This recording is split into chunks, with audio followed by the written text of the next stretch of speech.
요한계시록 10장 그리고 11장은 이 시대의 교회의 사명을 말씀하고 있는 내용이 됩니다. 그래서 여섯째 나팔과 그리고 일곱째 나팔 사이에 삽경이 이렇게 되어져 있는데, 그게 바로 10장 그리고 11장 두 개의 삽경이 되어 있으나 전체 내용으로 핵심적으로 요약한다면 바로 교회 사명에 대한 내용을 말씀하고 있어요. 그래서 우리가 계시록을 통해서 앞으로 어떤 일들이 일어날 것인가, 그런 관점보다는 오늘 이 시간 저와 여러분에게 주어지는 사명이 무엇인가 하는 내용을 오늘 본문을 통해서 살펴볼 수가 있습니다. 그래서 힘센 천사가 이제 작은 두루마리를 먹어라 그랬더니 두 가지 먹게 됐을 때 입에서는 달지만 배에서는 쓰다. 그래서 말씀을 깨닫고 그 말씀이 나에게 적용되는 것은 너무도 이게 달는 송이꿀보다도 더 다는 그런 말씀이 시편 19편 그리고 시편 119편에 이렇게 기록이 되고져 있습니다. 그런데 그 말씀을 전할 때에 말씀을 거부하는 그런 어떤 시대적인 상황 속에서 보면 너무도 쓴 말씀이 되어질 수가 있어요. 그래서 먹고 쓰지만 완전히 수호한 그 말씀을 바로 다시 예언해라 할 것이 우리 교회에게 주어지는 사명입니다. 그러면은 그 예언을 어떻게 하는 건가 하는 구체적인 내용이 11장 두 증인으로 소개되고 있어요. 그래서 두 증인은 1260일 동안 예언하는데, 그 두 증인을 다른 말로 보면은 두 감람나무, 두 촛대, 그리고 두 선지자, 이런 어떤 표현들로 진행을 하고 있습니다. 그래서 이 시대에 저와 여러분에게 맡겨진 두 증인의 사명, 다른 말로 두 선지자의 사명을 잘 감당해서 하나님이 허락하신 모든 분복도 누릴 뿐만 아니라 끝까지 의로운 병기로 쓰임받는 복된 자리에 있기를 원합니다. 자, 이제 오늘 11장 7절부터 13절 말씀을 근거해서 두 선지자라는 그런 제목으로 은혜를 나누고자 합니다. 특히 11장 7절 이 내용이 전체를 이끌어가는데 상당히 중요한 핵심 내용이 소개되고 있습니다. 자, 7절 우리 다 같이 한번 읽겠습니다. 시작. 그들이 그 증언을 마칠 때에 무적행으로부터 올라온 짐승이 그들과 더불어 전쟁을 그들을 이기고 그들을 죽일 터인즉. 자, 여기서 중요한 한 단어가 어떤 거냐면 그들이 그 증언을 마칠 때 이렇게 표현하고 있어요. 그러면 여기서 그들은 누가 되느냐? 바로 3절에 두 증인이요, 그리고 4절에 두 감람나무, 두 촛대, 이렇게 표현하고 있습니다. 우리가 잘 알겠지만 둘이라는 것은 증인의 숫자예요.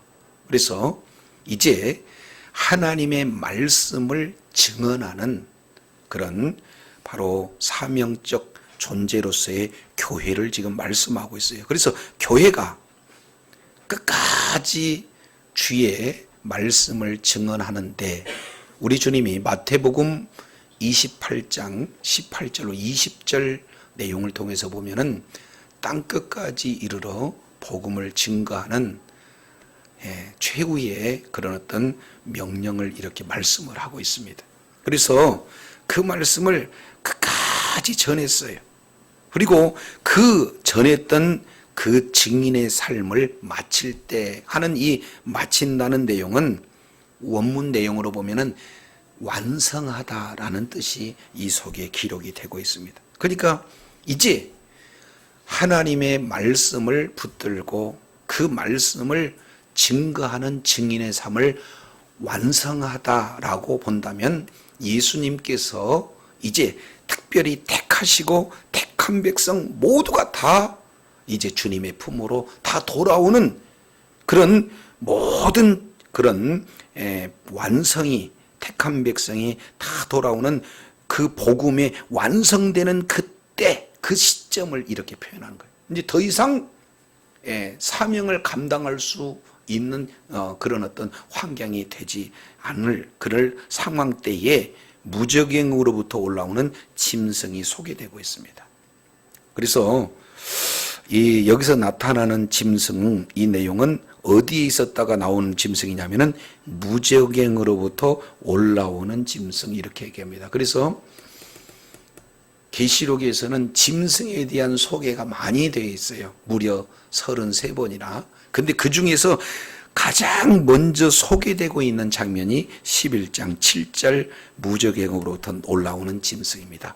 그래서 이 무적행으로부터 올라오는 짐승에 대한 자세한 내용은 이제 우리가 추후에 살펴보겠습니다만 계시록 13장 1절 내용을 보면 바다에서 한 짐승이 나오는데 하고 짐승을 소개하고 있고, 그리고 13장 11절 내용을 보면은 내가 봄에 또 다른 짐승이 땅에서 올라오매, 그래서 바다에서 올라오는 짐승, 땅에서 올라오는 짐승에서 뭘 소개하고 있습니까? 짐승을 소개하고 있어요.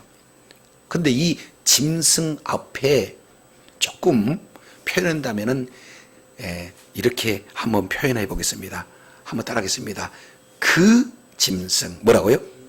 그러니까 많은 짐승이 있는 게 아니라 그 짐승, 여기는 바로 정관사가 붙어 있어요. 그러니까 계시록을 이렇게 기록하고 있는 그 시대에 누구나 알 수 있는 그 짐승이다, 이렇게 표현합니다. 훗날 이 내용을 더 자세히 말씀을 나누겠지만 바로 사탄에 의해서 쓰임받는 정치 권력을 표현하고 있어요. 그래서 사단적인 권세가 이미 임한 그런 존재가 이제 나오게 되는 거죠. 그래서 우리가 막 이빨 달리는 그 짐승이 아니라 인격체, 좀 더 구체적으로 표현한다면은 세상 정치 권력을 가지고 있는 그런 존재들이 사탄에게 쓰임받는 그런 때가 나타나게 돼요. 그러면은 이제는 사명을 다 끝까지 완수했던 그 두 증인, 다른 말로 교회를 핍박하기 시작하는 거죠. 그게 어떻게 모습으로 나타나는가? 11절 중반절 내용을 봤더니 짐승이 그들과 더불어 전쟁을 일으켜 해서 짐승, 바로 정치 권력, 이들이 교회와 전면적인 전쟁을 이렇게 하게 됩니다. 그래서 늘 사탄이는요, 배후에서 조종해가지고 영적 전쟁을 진행하고 있다, 이것을 말씀하고 있어요. 자, 그런 전쟁을 일으키는데 결과는 어떻게 되느냐? 그들을 이겼다, 교회를 이기고 결국에 그들을 죽일 터인즉, 그러면은 교회 자체가 이제 어떻게 되는 거예요? 없어진다, 이렇게 표현해. 이것이 문자로 해석하게 되면은 좀 이해가 쉽지 않아요. 어떻게 교회가 죽어요? 그죠? 이 내용은 엄청난 그런 정치 권력의 핍박으로 인해서 교회 자체가 이제 눈에 보이지 않는다, 그것을 죽었다, 이런 어떤 표현들을 진행합니다.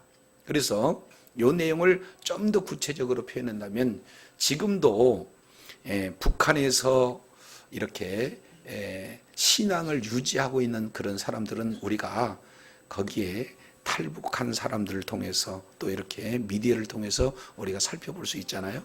그러면은 북한에서는 공공연하게 이런 가시적인 이런 교회에 공예배를 드리나요? 숨어서 드리나요? 그렇죠. 숨어서 드리는 표현을 이렇게 하고 있어요. 이제 공적으로 예배 드릴 수가 없다. 왜? 어마어마한 그런 핍박들이 나타나기 때문에 모두가 다 숨어서 이렇게 지하 교회다라는 그런 어떤 표현으로 드릴 수밖에 없는 내용이에요. 그래서 이제 사탄이에게 쓰임받았던 정치 권력, 그리고 교회의 전면적인 영적인 전쟁이 이루어짐으로 말미암아 결국에는 마지막 시대의 교회가 바로 이렇게 지하 교회로 점점 숨어갈 수밖에 없는 그런 내용이에요. 이것은 지금 앞으로 앞으로도 일어나겠지만 지금도 일어나요. 그래서 이슬람권에서는 지금도 이런 현상이 나타나고, 특히 최근 들어서 중국에서 이런 부분들이 나타나고, 그리고 우리가 잘 알고 있습니다마는 북한에서 이런 일들이 일어나고 있어요. 이제 우리나라에도 이런 상황이 안 오리라 이렇게 보장할 수가 없습니다. 왜 그러냐면 계속해서 정치적인 외압으로 복음을 증거할 수 없도록 이렇게 법들이 지금 하나하나 제정되고 있는 그런 어떤 상황이기 때문에 그렇습니다. 그래서 이제는 마지막 시대가 되었을 때 이런 어떤 내용이 전개가 되어진다 하는 것을 보게 됩니다. 자, 그러면은 첫 번째, 짐승이 이제 나타나요. 증거를 마칠 때, 완료될 때쯤 첫 번째 나타나는 것은 바로 짐승이 교회를 이겨서 전쟁을 이렇게 일으켜가지고 전쟁을 통해서 이기고 죽이는 현상이 나타난다 하는 첫 번째 사건이 나타나는 내용이 소개가 되고 있습니다. 자, 두 번째는 8절에 이렇게 표현합니다. 그들이 시체가 큰 성 길에 있으리니. 그러면 시체가 있어야 할 장소는 무덤인가요? 길인가요? 그런데 무덤에 있어야 되는 게 아니라 길에 있다, 이렇게 표현하는 거예요. 그러니까 이제는 교회가 그런 여러 가지 어려운 환경 속에 놓여 있어서, 교회는 건물이 아니잖아요. 그러니까 복음을 증거하는 사명적인 그런 존재들이 계속해서 이런 여러 가지 순교를 통해서 이런 어렵게 진행되어진다, 이것을 보게 됩니다. 왜냐하면 여기 조금 더 해석을 해줘요. 여기서 7절에서는 짐승이라는 키워드를 우리가 잡아야 되지만 8절에는 큰 성이 무엇인가, 이것을 우리가 알아야 되는 거예요. 그래서 8절 내용을 보면 그들의 시체가 큰 성 길에 있으리니, 그 성은 영적으로 하면 소돔이라고 하고 애굽이라고 한다. 그러면 큰 성에 대한 것을 해석을 해주고 있는데, 그 큰 성은 뭐다? 소돔이다. 그리고 두 번째 큰 성은 애굽이다. 이렇게 영적으로 해석하는 거예요. 그러니까 외적으로 보면은 큰 성인데 실제 그걸 영적인 눈으로 보면은 애굽과 그리고 소돔이다. 근데 이 애굽과 소돔은 우리가 잘 알고 있습니다만은 구약적 표현이잖아요. 그러니까 소돔은 어떠한가, 애굽은 어떠한가, 우리가 창세기 19장 그리고 출애굽기 내용을 통해서 보면 소돔과 애굽에 대한 내용을 자세히 기록하고 있습니다. 특히 창세기 19장 내용을 보면은 소돔에 대한 영적인 상태를 말씀하고 있는데, 그 소돔 당시 그 시대의 내용을 통해서 보면은 이제 동성애가 가득했습니다. 그래서 불과 유황으로 심판을 받았던 곳이 어디예요? 소돔이에요. 따라서 아주 도덕적으로 타락하고 성적으로 타락하고 아주 음란한 그런 어떤 내용 때문에 심판받았던 장소가 어디냐? 소돔이다. 그러면은 1세기 당시에 바로 예루살렘은 어떤 내용이냐?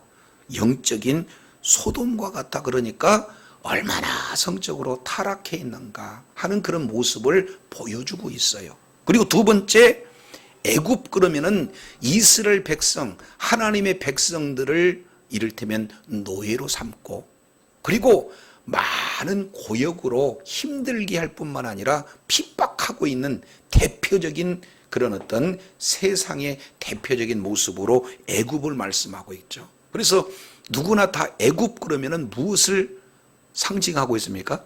세상, 이렇게 상징해. 그래서 이 두 내용을 보면 결국에 이스라엘 백성들을 얼마나 핍박하고 있는가, 동시에 하나님에 대한 끝까지 대적하고 있는 그런 어떤 모습을 애굽을 통해서 볼 수가 있습니다. 자, 그러면은 1세기 당시 사도 요한 그런 어떤 당시 내용을 보면은 예루살렘은 하나님의 말씀이 풍성이 있는 곳이 아니라 어떻게 되는 거예요? 영적, 도덕적, 성적으로 다 타락하고 있고 하나님의 백성을 아주 핍박할 뿐만 아니라 아예 하나님을 대적하는 그런 고수로 전락되었다라는 것을 8절을 통해서 소개해 주고 있어요. 근데 요걸 그러면은 이 부분은 그때 예루살렘만을 얘기하는 것인가? 이걸 우리가 생각해 봐야 되잖아요. 그래서 큰 성이 오늘 우리에게 어떻게 적용이 되는가? 이것을 확대해 보면은 성경에서 해석하고 있습니다. 자, 우리 몇 군데만 더 찾아보겠습니다. 자, 큰 성 내용을 통해서 살펴보면 14장 한번 볼까요? 14장 8절 내용을 보면 또 다른 천사가 곧 둘째가 그 뒤를 따라 말하되 무너졌도다 무너졌도다 큰 성 무엇이요? 큰 성은 뭐에다? 바벨론이구나 이렇게 말씀을 하고 있어요. 그러면 동시에 큰 성과 바빌론은 같은 내용이 되어지잖아요. 그런데 16장에도 똑같은 내용들을 기록하고 있습니다. 16장 19절을 보겠습니다. 19절 큰 성이 세 갈래로 갈아졌다.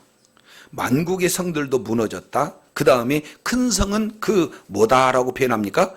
바벨론이다. 두 번째 이렇게 표현합니다.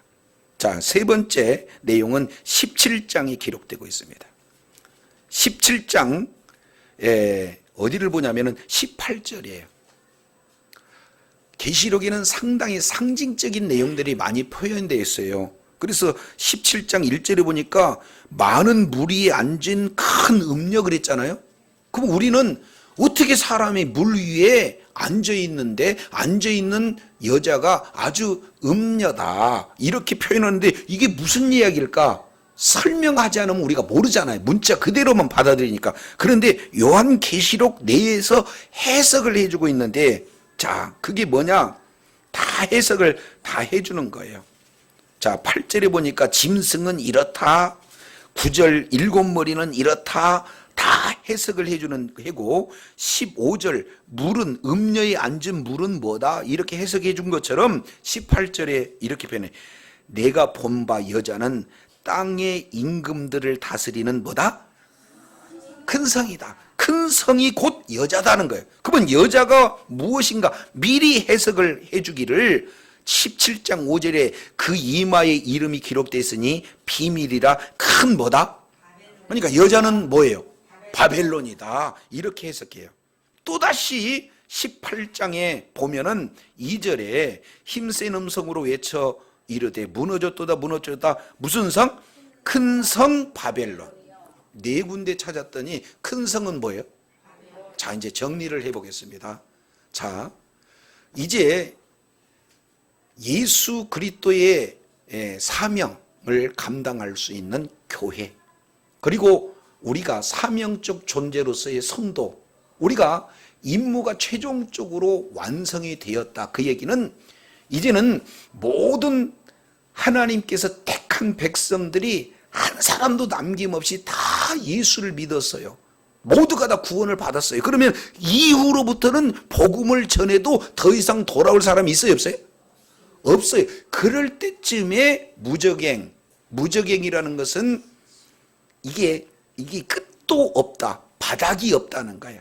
그런 곳은 무적행이라는 것은 사탄 마귀의 활동하는 장소, 갇혀진 감옥소와 같은 그런 내용. 근데 거기서 하나님의 허락하에 짐승이 딱 나와서 짐승과 교회하고 전쟁이 딱 붙는다 그 말이죠. 근데 그 전쟁을 통해서 이제 교회를 이길 수 있는 그 장소가 큰 성인데 1차적으로는 소돔, 2차적으로는 애굽. 이 내용은 성은 예루살렘 성인 것 같으나 실제로 봤더니 예루살렘 성에서 영적인 내용으로 봤더니 성적으로 너무 타락한 그런 장소고 동시에 하나님을 대적하고 하나님의 백성들을 핍박하는 장소로 전락됐구나. 이것을 확대를 해봤더니 1세기 당시에는 예루살렘 같지만 좀 더 확대했더니 그 장소가 큰 성 뭐예요? 바벨론은 세상을 의미합니다. 그래서 오늘날 저와 여러분이 발딛고 살고 있는 모든 내용이 바벨론이요, 그리고 영적으로는 소돔과 고모라 같은 그런 내용이 오늘 또 여전히 계속해서 세상은요 점점 성적으로 타락하고, 그리고 세상은 점점 이제 더 악해져서 복음을 증거할 수 있는 환경이 막히고 오히려 하나님을 대적하는 그런 어떤 내용들이 지금 소개가 되고 있습니다. 지금 저와 여러분이 알고 있지 못하는 그런 상황 속에서 이제 기독교를 어떻게 하면은 이게 복음을 이렇게 전하지 못하는 그런 법들이 얼마나 많이 지금 성행이 되고 있는지 몰라요.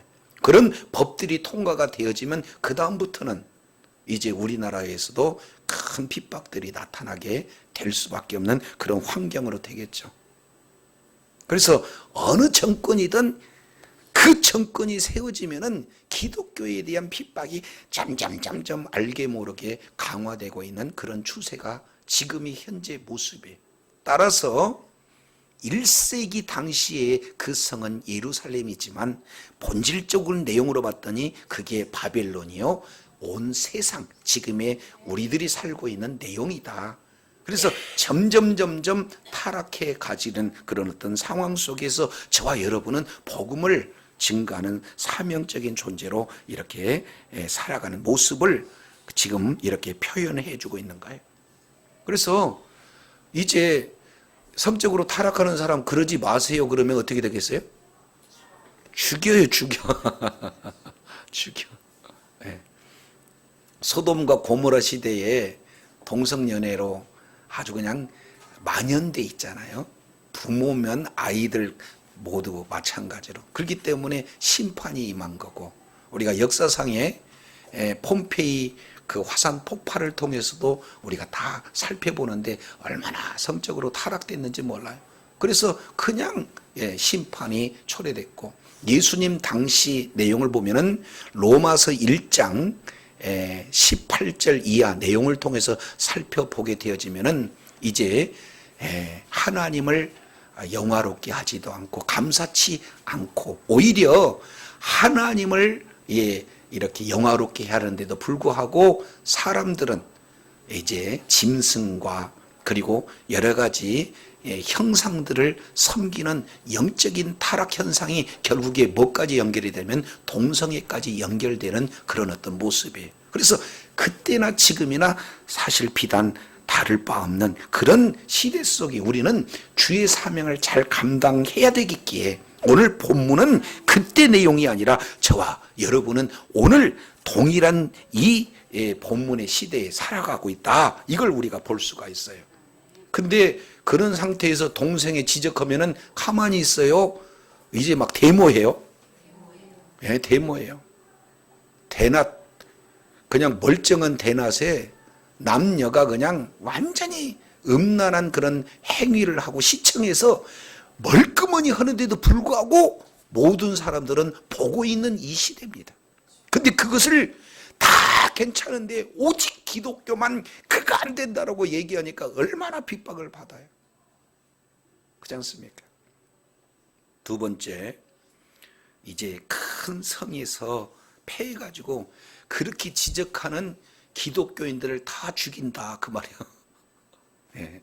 세 번째 내용을 통해서 보면은 9절 분이 안 풀려요. 자, 9절 내용을 보면 백성들과 족속과 방언과 나라 중에, 그러면 온 세상을 표현하는 거예요. 백성과 족속과 방언과 나라 중에서 사람들이 그 시체를 며칠 동안? 사흘 반 동안 보며, 그러니까 지금 길거리 시체가 있는데도 그냥 보며 무덤에 장사하려고 해도 장사하지 못하게 만든다 그 말이죠.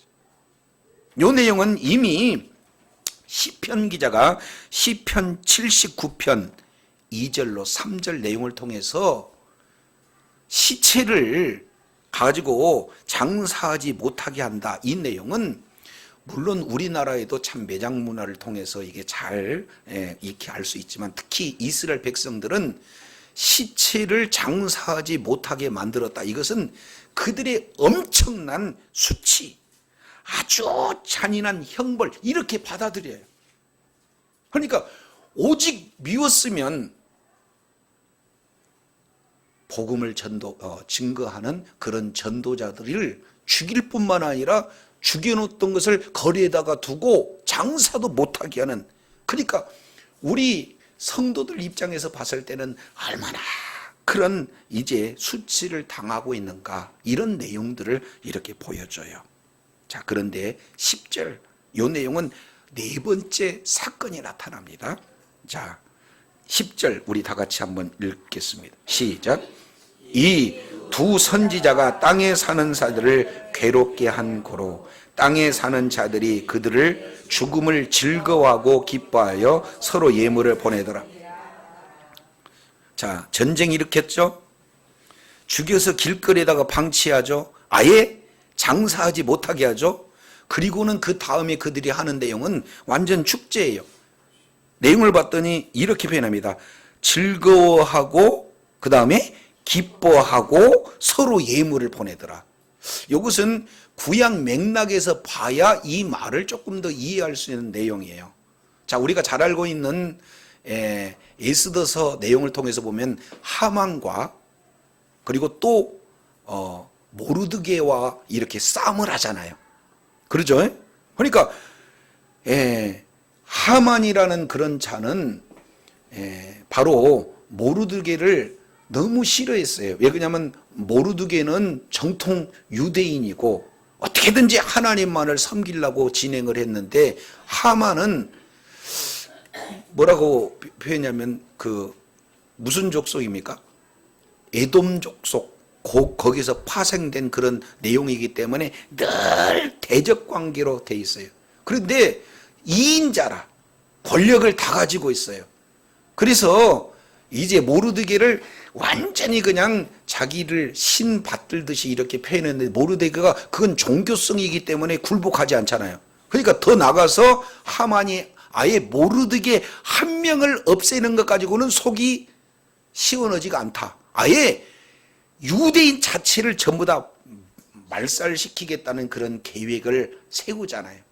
그래서 맨날 며칠 날 이게 유대인들을 다 죽일까 제비를 뽑아서 딱 날짜가 정해진 거죠. 이것은 바로 그 당시의 최고 권력의 모든 것 다 이제 정치적으로 허락이 끝난 그런 상태예요. 그랬을 때 하나님께서는 모르드게와 그리고 에스더의 신앙 고백을 통해서 완전히 역전이 되어버리잖아요. 그래서 하나님의 전적인 도우심으로 말미암아 완전히 멸절될 수밖에 없는 이스라엘 백성들이 오히려 그들을 해하게 하는 하만을 다 없앰으로 말미암아 이스라엘에게는 하나님께서 도우시는 그 구원의 은혜에 감격해서 축제를 이렇게 하는 거예요. 그러니까 모두가 다 즐거워하고 기뻐하고 예물을 서로 나누면서 축제하는 내용을 불임절이다 이렇게 표현하는 거예요. 근데 그 이스라엘 백성들이 마치 구원을 받아가지고 서로 축제의 기간이 되는 것처럼 불신자들이 똑 따라서 해요. 그래서 즐거워하고 기뻐하고 뭐예요? 예물 보내요. 왜 이런 일이 나타나는 거예요? 예수를 전하는 사람들을 다 죽였기 때문에 그렇다는 거예요. 예? 야, 이제는 누구 세상이다? 우리 세상이다. 이제 모든 것은 우리 때가 된다. 이렇게 얘기하는 겁니다. 근데 여기서 이제 자세히 한번 생각해 볼 필요가 있는데, 이 말씀을 제가 묵상하면서 마음 가운데 큰 은혜가 임해요. 그리고 정말 회개의 마음이 절로 이렇게 나타나요. 왜 그러냐면 여기서 10절 이 두 선지자가 땅에 사는 자들을 뭐하게 했다? 그럼 여기서 땅에 사는 자들은 불신자들을 얘기하는 거거든요. 두 선지자는 신자를 얘기하는 거고 교회를 얘기하고 사명을 이렇게 감당하는 그런 자들을 얘기하는 거예요. 예수 믿으세요. 예수 믿지 않으면은 지옥이에요. 예수 믿어야 천국입니다. 이렇게 하나님이 나에게 베풀어 주신 구원의 은혜에 그런 소망이 있을 뿐만 아니라 많은 영혼을 주님의 품으로 이끌고자 하는 그런 자를 두 선지자다 교회다 이렇게 표현합니다. 그러니까 불신자한테 이들은 가가지고는 복음을 전하는데 반대로 복음을 받는 사람 입장에서는 너무 괴롭다는 거예요. 뭐라고요? 괴롭대요. 놀러 가려고 하면은 예수 믿으라고. 그죠? 뭐 제사를 지내서 뭐 부모의 그 이를테면 은복을 받으려고 하는 자리 그거 우상숭배다고 이렇게 얘기하면은 좋을 사람이 어디가 있어요. 그러니까 너무 괴로운 거죠.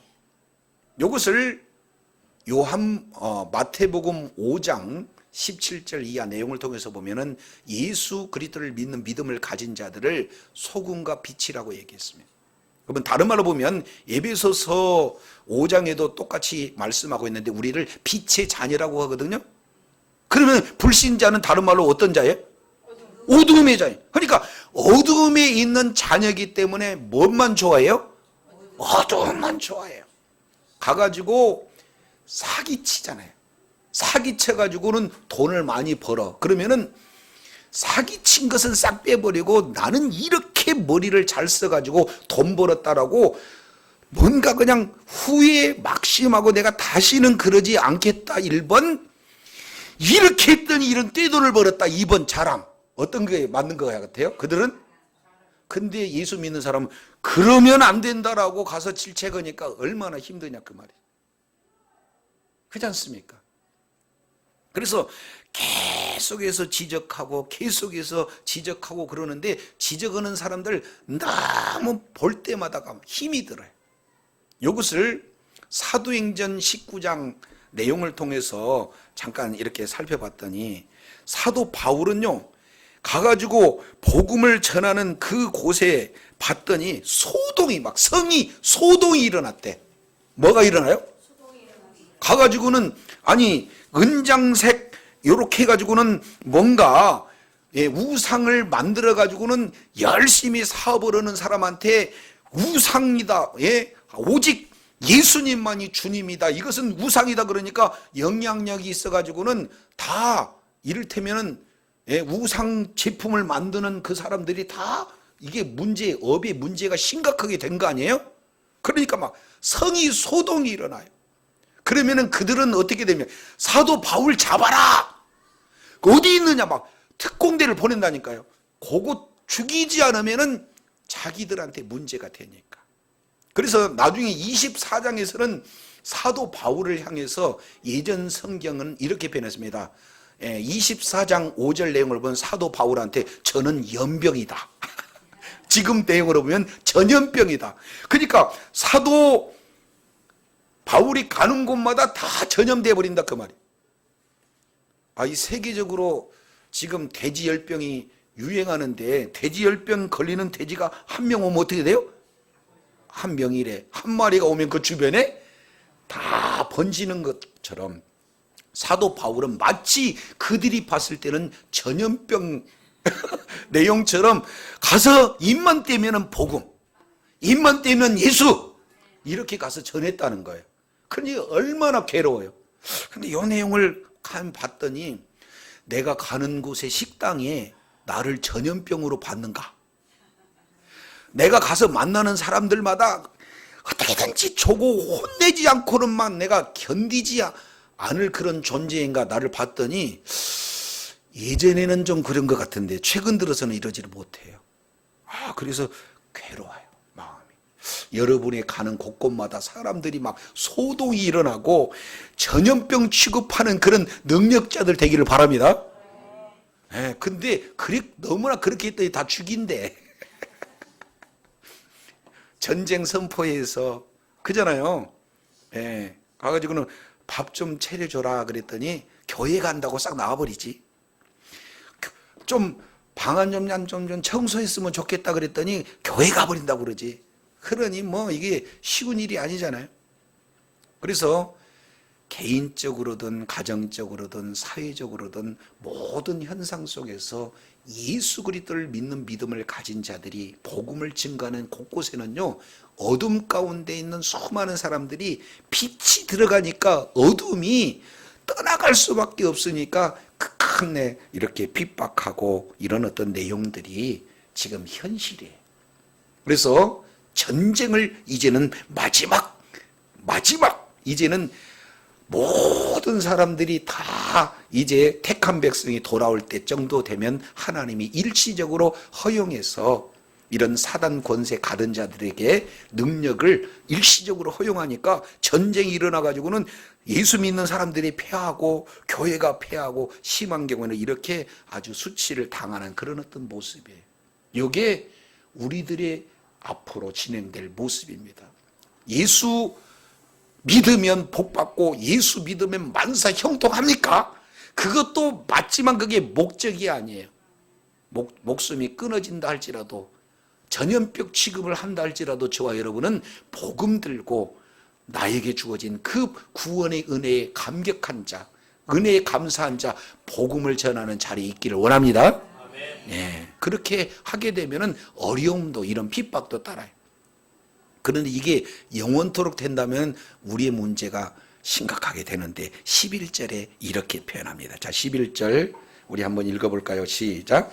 3일 반 후에 하나님께로부터 생기가 그들 속에 들어가며 그들이 발로 일어서니 구경하는 자들이 크게 뭐하더라? 여기서 보니까 3일 반이라는 단어가 나와요. 며칠? 3일 반. 예, 3일 반. 요게 9절의 짝입니다. 9절에 보니까 사흘 반 동안 보고 무덤에 장사하지 못한다. 그러니까 교회가 가장 핍박받는 그 기간을 뭘로 표현해요? 사흘 반. 그랬더니 이걸 문자로 해석해 갖고 사흘 반만 한다 이 내용이 아니라, 자, 한번 따라하겠습니다. 예, 매우 짧은 기간, 한정된 기간, 그죠? 예? 그러니까 사흘 반이 진짜로 사흘 반일지 아니면 3개월 반이 될지 아니면 3년 반일지는 몰라요. 그러나 아주 짧은 시간, 그 내용의 교회에 이런 수치가 일시적으로 온다 그 말이에요. 조롱과 멸시가 교회를 통해서 이렇게 교회에게 적용된다 그 말이에요. 자, 그런데 그러면은 이런 일이 있으니까 그냥 나는 핍박을 피할래. 아니에요. 그 다음에 읽어봐야 돼요. 이들은 실제로 죽었습니다. 그런데 죽은 그들에게 3일 반에 이제 반전 인생, 역전 인생이 나타난 거예요. 예수 그리스도를 믿는 믿음 때문에, 복음을 증거하는 그것 때문에 이런 핍박과 이런 고난과 이런 멸시와 조롱을 받았으나 우리 주님께서는 이제 역전시킵니다. 자, 옆에 분한테, 자, 예수 믿는 자에게 역전의 기회가 옵니다. 시작. 왜냐하면 하나님으로부터 생기가 그 속에 들어가니까 그들이 발로 벌떡 일어났다 그 말이에요. 이건 다른 말로 부활입니다. 죽었으나 부활한다 그 말이에요. 예수 그리스도를 믿는 믿음을 가진 자는 죽어도 살고 살아도 영원히 사는 줄로 믿습니다. 그러면 우리가 왜 죽느냐? 이것은 육의 죽음이지 우리의 영혼은 절대로 죽지 않습니다. 육이 죽었으나 다시 부활하게 될 줄로 믿습니다. 생기를 불어넣어 버린 거예요. 이것은 이 내용을 자세히 설명을 하려면은 이게 어디에 근거를 하고 있냐면은 에스겔서 37장에 나와 있어요. 이스라엘 백성들이 하나님의 말씀에 불순종해서 바벨론 포로로 끌려가잖아요. 그랬을 때 그 영적 상태를 에스겔의 영을 쫙 끌어올려 가지고는 이제 바벨론 그발강가에서 이제 에스겔 선지자의 영혼을 이제 예루살렘으로 끌어올려. 그리고 얘야 봐라, 뭐가 보이냐? 너무나 많은 뼈가 보이는데요. 그랬더니 네가 보기에는 살 것 같냐? 그랬더니 아주 그냥 대답이 너무 적절해요. 아니요, 그게 아니라요, 주님이 아셔요. 그래? 그러면은 너는 하나님의 말씀을 대언해라. 생기야 들어가라. 시작. 생기야 들어가. 네 말을 한 게 아니라 하나님의 말씀을 대언해라. 그러면 외적 내적인 역사가 나타나는데, 외적으로는 이제 뼈들이 하나하나 생기가 들어가면은 뼈들이 따다다다다 이렇게 맞춰지고, 그 속에 힘줄이 나고 살로 덮여지고, 그 속에 생기가 있었더니 그들이 살아있는 군대가 되었더라. 할렐루야. 생기가 들어가면 바싹 마른 살 수 있는 가능성이라는 조금도 없는 그런 마른 뼈 같다 할지라도 생기가 들어가면 살아나게 되는 줄로 믿습니다. 그러니까 겉으로 외적으로는 죽은 것 같으나 생기가 다시 임하면 살아나는 역사가 임하게 되는 줄로 믿습니다. 이것을 우리는 신학적으로 부활이라고 그래요. 저와 여러분은 죄로 말미암아 죄의 싹수로 죽을 수 있어요. 그러나 죽은 것이 영원히 죽는 게 아니라 영혼은 영원토록 살기 때문에 하나님께서 다시 마지막 이제 우리 주님의 재림 때에 우리들의 부활은 일어나게 된 줄로 믿습니다. 그러니까 일시적으로 3일 반 정도밖에 핍박이 없어요. 그런데 1260일 중에 3일 반을 하는 것은 하나님의 의도가 있어요. 짧은 기간이다, 한정된 내용이다. 거기에 고난과 고통은 있고 심한 경우에 이렇게 죽는 그런 어떤 상황도 있다. 그러나 걱정할 필요가 없어요. 왜 그러냐면 교회가 이렇게 끝나는 것 같으나 교회는 절대로 멸망하지 않습니다. 교회는 최종적으로 승리합니다. 그 승리의 모습으로 죽었던 자에게 생기를 부름으로 말미암아 이제 부활의 모습을 보여요. 그러니까 그 구경하는 자들이 그 두려워하더라. 이것은 원문 내용으로 보면 공포예요. 공포. 어떻게 이런 일이 일어날 수가 있느냐. 자, 그랬을 때 12절. 자, 하늘로부터 큰 음성이 일어납니다.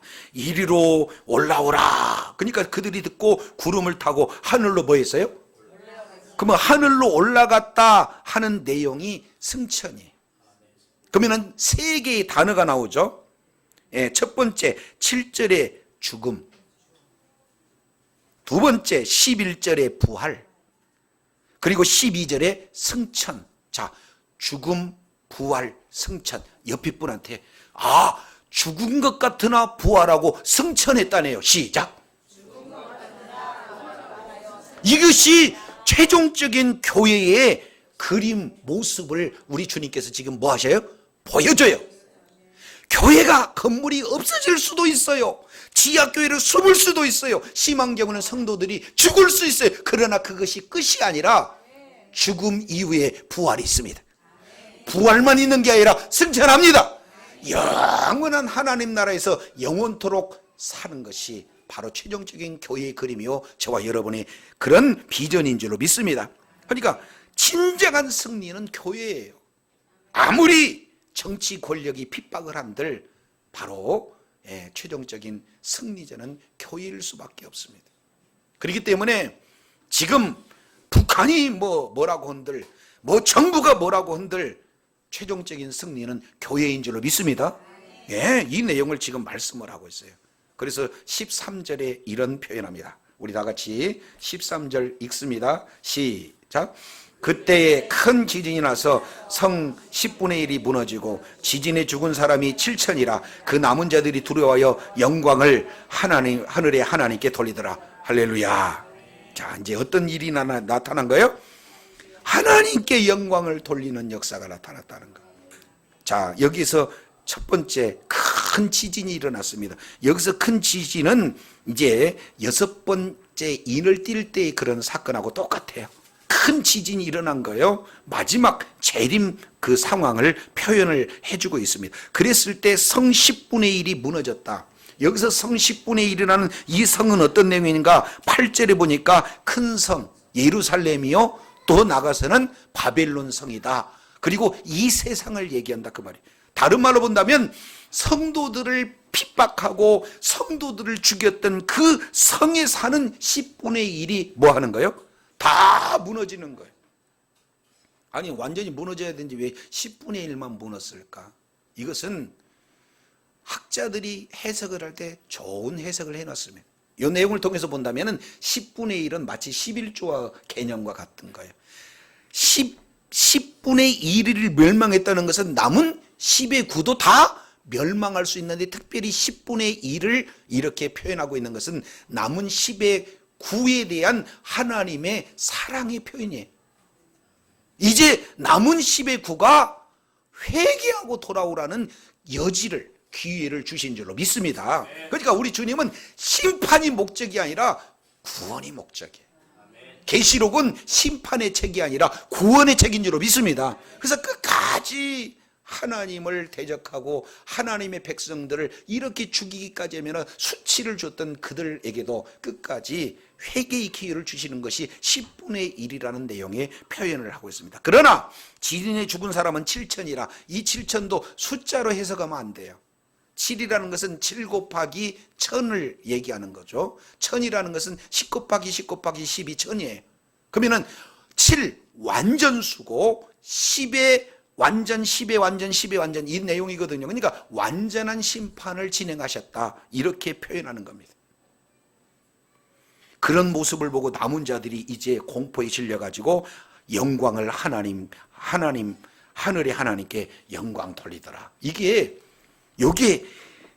무엇과 짝이냐면, 자, 하나님께 영광 돌리더라 머릿속에 기억하시고 9장 가보겠습니다. 9장. 이게 삽경에 너무나도 중요한 내용이에요. 9장 20절 남은 사람들은 회개하지 아니하고, 또 21절 회개하지 아니하더라. 한번 따라합니다. 회개하지 아니하고 회개하지 아니하더라. 여섯 번째 나팔을 불고 일곱 번째 나팔 딱 불면은 우리 주님이 재림, 이제는 끝이다 그 말이에요. 그런데 여섯 번째 나팔을 불어서 이렇게 어마어마한 3분의 1이라는 숫자가 다 죽었음에도 불구하고 회개하지 않아요. 그러면은 하나님이 그냥 싹 쓸어버릴까요? 다시 한번 기회 줄까요? 다시 한번 기회가 10장 11장 교회의 사명이에요. 저와 여러분에게 그렇게 하나님의 그 징계를 바라보면서도 아직까지도 회개하지 않는 그런 자들에게 돌아오라고 주님이 말씀을 해야 되는데, 하나님이 저와 여러분을 통해서 말씀한 줄로 믿습니다. 우리 교회에 주어진 사명이에요. 저와 여러분에게 주어진 사명. 그러니까 지금 저와 여러분은 어떻게든지 예수만이 구세주십니다. 유일한 구원은 예수 믿는 겁니다. 이 사실을 전한 거예요. 그런데 많은 9분의 1, 10분의 1, 남은 10분의 9에 대해서 이제 회개하지 않던 그 자들이 회개해서 하나님 앞에 뭐 하는 거예요? 영광 돌리는 것은 그나마 누구의 역할입니까? 그렇죠. 교회의 사명을 감당했기에 이런 역사가 나타난 줄로 믿습니다.